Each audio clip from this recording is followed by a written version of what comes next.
Tim, comment tu vas? Ça va et toi? Ça va, ça va. Enfin, cela fait cette interview. Carrément. Depuis le temps qu'on en parle, ça fait bien un mois. Et ça fait trop plaisir d'être là. Bah écoute, plaisir partagé. Du coup, petite interview, on va parler de toi. Je vais te laisser te présenter au début. Par la suite, on parlera de ta musique, de ce que tu peux faire dans la musique, tes DJ sets, tes collectifs. Et puis après, tu nous parleras un peu du futur. Ça te va? Carrément. Parfait. Bah écoute, je te laisse te présenter du coup. Du coup, moi, c'est Tim Armaria. J'ai 19 ans. Ça fait à peu près 8-9 ans que je fais de la musique. Je suis DJ, producteur, beatmaker. Et je suis arrivé à Nantes cette année. Ok, donc c'est tout jeune. C'est frais. On va parler de ta musique directement. Je suis chaud. Donc, on a vu que tu étais sur les plateformes, que tu avais sorti des projets récemment, ça fait déjà presque un an. Résilience. Résilience. Est-ce que tu peux nous en parler un petit peu plus de ce projet-là? Résilience, c'est le 4e projet que je sors sur les plateformes. C'est un projet qui a commencé à se former à la sortie du confinement de 2020, puis qui regroupe un peu tout ce que j'ai pu produire dans une dimension artistique, une vraie dimension artistique pour moi depuis. Et puis voilà, ça, comme Résilience, le blaze en parle, est assez explicite en fait. Ça parle entre guillemets d'une reconstruction après quelque chose. Donc il y a une forme de storytelling qui n'est pas forcément exprimée par des dialogues, mais plus par des atmosphères, et chacun se crée son interprétation de ce qui se dit. Ok. Et ça, chacun se laisse accompagner par les sons, les dimensions et les ambiances pour se créer sa conception et son interprétation du projet. Ok, intéressant. J'ai l'impression que le confinement, ça a aidé beaucoup d'artistes comme ça à pouvoir faire une introspection entre guillemets d'eux-mêmes. Ouais. Et toi, du coup, comment tu l'as vécu artistiquement ce Artistiquement, ces confinements même? C'est paradoxal parce que d'un côté, ça me laissait vraiment beaucoup de temps pour produire de la musique. Donc je suis vraiment allé me creuser la tête pour tester plein de trucs. Mais d'un autre côté, juste avant le confinement, j'avais commencé à faire de la scène, ce qui m'enchante le plus. Et d'avoir entre guillemets une porte qui se ferme comme ça pour une durée indéfinie, limite pour toujours, ou peut-être se réouvrira plus tard.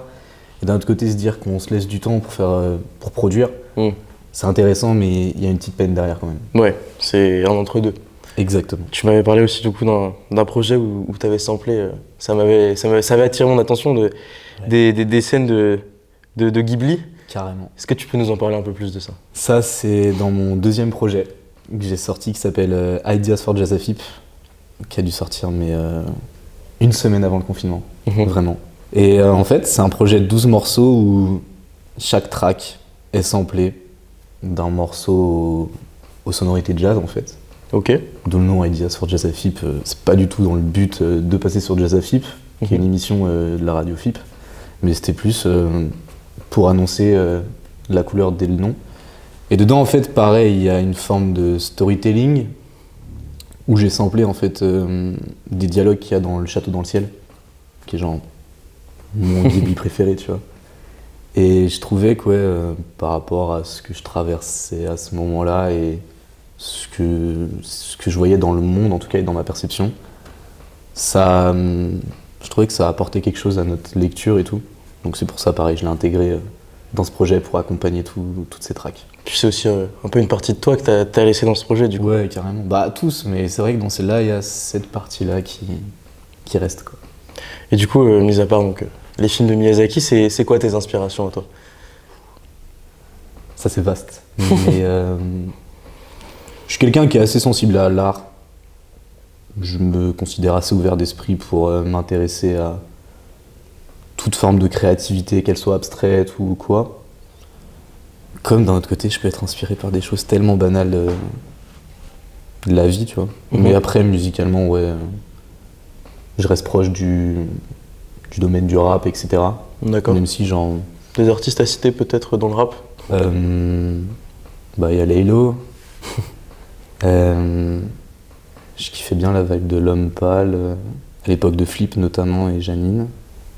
Il y en a tellement. Y a pas un artiste où il y a un album rap français ou américain même, où tu t'es dit wow, ok, là c'est c'est chaud. Il y en a un, mais c'est super délicat d'en parler parce qu'il représente tellement plus qu'un artiste pour moi, mais c'est XXXTentacion. Vraiment. Genre. Pour moi, tu vois, c'est délicat de t'en parler, mais ouais, quand il a sorti 17, j'avais déjà entendu quelques trucs que je kiffais, que je me prenais. C'était tellement différent en fait à chaque fois que je ne cernais pas vraiment. Puis quand il a sorti 17, j'ai fait wow, ok. Là, c'est. Téléchargé direct. T'as pris des notes? Ouais, je prends des notes et puis ces notes, je les garde jusqu'à la fin de ma vie, je pense. Ouais. Clairement. C'est vrai que. Je pense qu'il a été une inspiration pour beaucoup de gens, mais à chaque fois différemment. C'était un personnage très particulier. Mais, ouais. Et bon, on va laisser le côté émotion de côté. C'était chaud. Mais du coup, donc tu me parlais de la scène tout à l'heure, que tu avais commencé la scène un peu avant le premier confinement.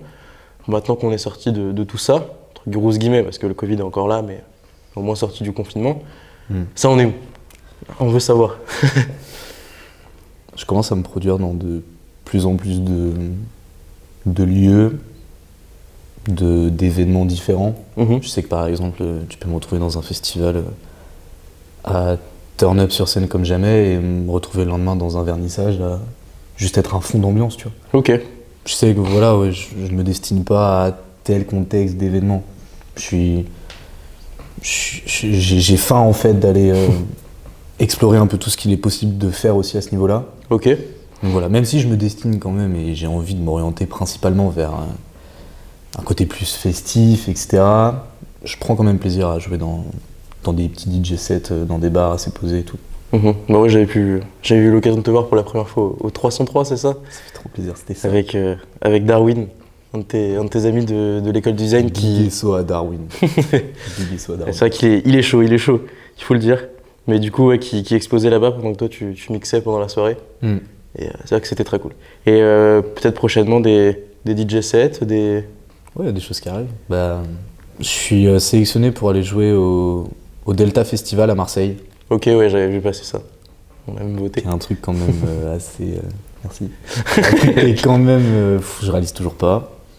Sinon, on va me retrouver chez Ronin Fréprix. Ok. Tout au long de ce printemps et cet été, une date par mois à peu près. Puis sinon, ouais, des petites dates par-ci par-là. Je commence à faire des festivals et je prends ce qui vient un peu, tu vois. Ok, c'est cool. Donc tu commences un peu à grandir aussi de ce côté-là. Carrément. Et donc du coup, le Delta Festival, ça s'est fait comment, à peu près? Le Delta Festival, en fait, je participe à un tremplin qui est organisé par différents niveaux. Et tout commence par un niveau pas départemental, mais il y a une sélection qui est faite dans une ville. Là, la sélection a été faite à Nantes. Et il y avait le droit à 10 artistes de venir s'inscrire. Et moi, en fait, je me suis pas inscrit en tant que team armarié, c'est-à-dire qu'en fait, à côté, je fais des études de design. Okay. Et le BDE de cette école dans laquelle je suis m'a élu, c'est le terme qu'ils utilisent, même si je suis pas trop à l'aise avec ça, ils m'ont élu représentant de mon école déjà au tremplin. Il y a 5000 personnes dans cette école et il fallait que ce soit une petite première année qui passe. Rien que ça, déjà, je trouvais ça énorme. C'est chaud. C'est chaud de ouf, mais ouais. Du coup, ensuite, il y a eu les sélections qui ont été faites à Nantes avec la présentation des 10 artistes, puis tout se faisait par vote sur Insta. Puis ouais, je suis celui qui est sorti pour représenter Nantes au tremplin, tu vois. Donc, ça y est, ouais. Ça fait trop plaisir. C'est sûr, j'ai ma date là-bas à Marseille. Et maintenant, après, les autres sélections pourraient me mettre devant en fait sur quel type de scène je joue. Okay. Il y aura des jauges différentes et le gagnant du tremplin joue sur la main stage. Et c'est combien de personnes à peu près? Tu sais 50 000. 50 000. Ah ouais. C'est la scène où genre il y a PNL et Sean Paul qui jouent dessus, Vladimir Cauchemar, Kungs. Ouais, donc ça te permettrait aussi toi d'explorer encore plus, de ouais, monter un échelon. J'y vais même pas, tu vois, avec un but de montrer plus, mais juste genre d'explorer. Enfin là, tu vois, dans tous les cas, je vais jouer de la musique devant des gens, c'est du bonus maintenant. Genre. Puis même, je pense que les petites scènes, les scènes moins grosses, les scènes moins grosses me conviendront quand même énormément. C'est combien? Ça doit être 5 000, 10 000 personnes, un truc comme ça? La première, elle est à 5 000 à peu près. Ouais, 5 000 grand max, 3 000 plus, excuse-moi. La deuxième, ça doit être 10 000. Puis après la dernière, la main stage, quoi. Ouais, la main, c'est le Graal. Le Graal, ouais. Ça fait peur, mais je refuserai pas. Non, il faut pas. Impossible. Et donc du coup, tu pour en revenir un peu dessus, tu me parlais un peu donc, de ton école. Ouais. J'ai vu que tu avais un collectif, D-Sound, Yes, sir. à ton école. Est-ce que tu peux nous en parler un peu? D-Sound, c'est un collectif de jeunes artistes, notamment principalement des DJ. On est 6 DJ et il y a un 7e artiste, Darwin du coup, Le qui fameux. gère toute l'image de D-Sound. C'est trop polyvalent, mais en tout cas, il se retrouve à peindre des toiles gigantesques pour en faire des affiches en fait derrière nous. Rien que là, il y a un event bientôt qui va se passer dans un bar. Il va peindre pendant qu'on joue, tu vois. Quel bar? Ou tu sais où est-ce que... C'est l'île de la terrasse de l'île, le bar du Ok. Warehouse à Nantes. Ok. Et ouais, c'est un collectif de DJ qui a été créé il y a fin février, tu vois. Mhm. Et juste le but en fait, c'est de jouer dans différents endroits et que ça serve un peu de tremplin aussi aux artistes qui font partie de ce truc en fait, d'exploiter un peu des capacités et des opportunités pour développer aussi l'identité de chacun, tu vois. On peut retrouver qui dans ce collectif? Il y a la Mabiche, c'est un collectif de 2 DJ qui ont de super belles orientations musicales, trop stylées. Il y a Baudouin, Mano et Simon qui, eux, sont des DJ à côté, qui font pas mal de trucs genre des tonus, etc. Ok. Du coup, moi, je viens plus avec une identité artistique et tout. Hmm. Mais il y a plein de beaux profils et on est super polyvalent en tout cas au niveau de la musique. Ouais, donc du coup, vous essayez de vous porter un peu tous ensemble en famille. C'est ça, puis vu que chacun a son univers, si on trouve un event qui va plus aller dans cette direction-là, on envoie telle personne avec celui-là parce qu'il peut apporter quelque chose. Puis il y a plein de patterns et de possibilités et de probabilités différentes pour que ça marche en fait. Et ça apporte vraiment un truc. Maintenant, je vais me permettre de parler d'un projet qu'on a ensemble, qui est la Elephant's Party. Je peux en parler. Carrément. La vidéo Bien sortira sûr. normalement après l'annonce. Ok, c'est bon. C'est J'espère bon. en parler, tu vois. mais- On peut en Vas-y, parler. let's go. Qu'est-ce que tu vas faire là-bas et qu'est-ce que tu nous prévois? Qu'est-ce que je prévois? Moi, tu m'as parlé de 2-3 trucs, tu m'as fait Ouais. écouter 2-3 trucs. Ouais, j'espère déjà tu vas emporter les gens qui seront là, tu vois.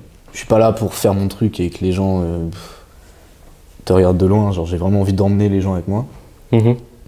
Et ouais, principalement du rap, je pense. À voir Ok. la dimension que ça prend, pourquoi pas s'orienter après vers un peu d'électro.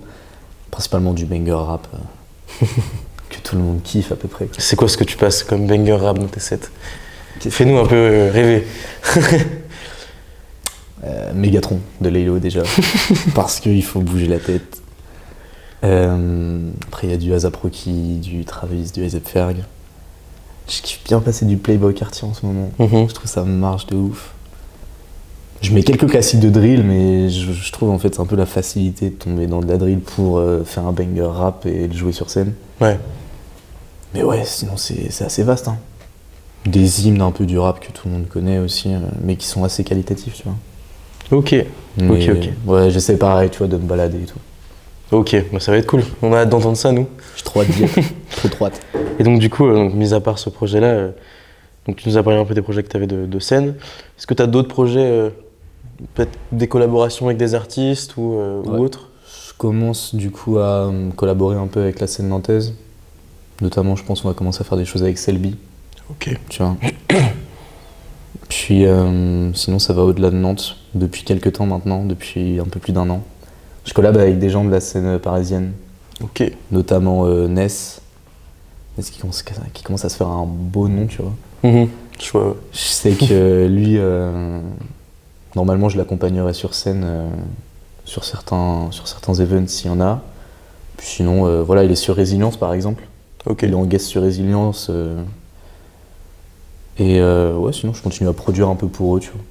Pour lui et pour du coup aussi, il y a BRD, un groupe très très proche de lui. Dedans, on peut retrouver D-Max, Roto, Tini et le producteur Poivre Blanc, qui sont des mecs aussi qui sont très très très Ouais, Très tu m'en as parlé un peu. qui sont très intéressants en fait. On n'aime pas, mais juste on respecte le culot et la dimension artistique qu'ils prennent. Tu vois. Nous, on a hâte de découvrir ça. Hein. On Carrément. va s'empresser d'aller l'écouter. Pour conclure cette interview, qu'est-ce qu'on peut te souhaiter pour la suite? De continuer à grandir entre guillemets. Moi, je me sens dans une phase où je commence à grandir, où il commence à se passer des trucs. je rêve de beaucoup de choses et je sens que certains de ces rêves commencent à prendre forme. Mhm. Tout ce que je souhaite maintenant, c'est que ces formes Prenne vie. elles se mettent au point et que ça prenne vie de ouf.